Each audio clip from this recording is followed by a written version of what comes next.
கர்நாடக முன்னாள் அமைச்சர் ஒருவர் தம்மை அவரது அறையில் வைத்தும் காரில் வைத்தும் பாலியல் வன்கொடுமை செய்ததோடு அதை வீடியோ எடுத்து மிரட்டி ஹனி டிராப்பில் ஈடுபடும்படி வற்புறுத்தியதாக பாதிக்கப்பட்ட பெண் பரபரப்பு வாக்குமூலம் அளித்துள்ளார்.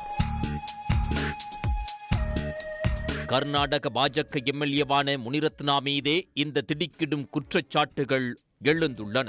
அவர் மீது குற்றம் சுமத்திய பெண் பெங்களூரு நீதிமன்றத்தில் மாஜிஸ்ட்ரேட் சந்தினி முன் செப்டம்பர் 19ஆம் தேதி இது தொடர்பாக வாக்குமூலம் அளித்துள்ளார். அதில் முனிரத்னாவின் பாலியல் அத்துமீறல் குறித்து பரபரப்பான தகவல்களை கூறியிருப்பதாக தகவல்கள் வெளியாகியுள்ளன. முனிரத்னா கடந்த 2021 முதல் 2023 வரை கர்நாடகாவில் அமைச்சராக இருந்தவர். 2020 முதல் அவர் அமைச்சராக இருந்த காலம் வரை தாம் பாலியல் ரீதியிலான துன்புறுத்தலுக்கு ஆளாக்கப்பட்டதாக அந்த பெண் கூறியுள்ளார். கர்நாடக மாநில அரசின் தலைமைச் செயலகம் விதான் சௌதாவில் செயல்படுகிறது.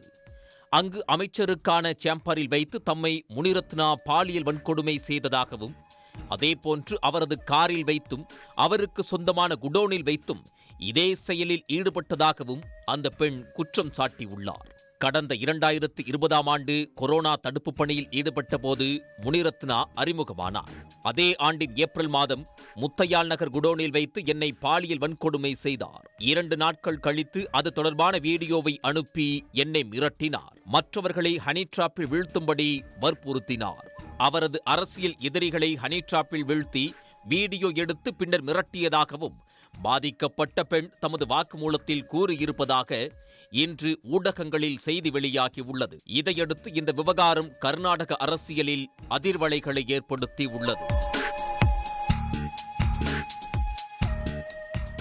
உடனுக்குடன் செய்திகளை தெரிந்து கொள்ள சன் நியூஸ் பெல் ஐகானை கிளிக் பண்ணுங்க.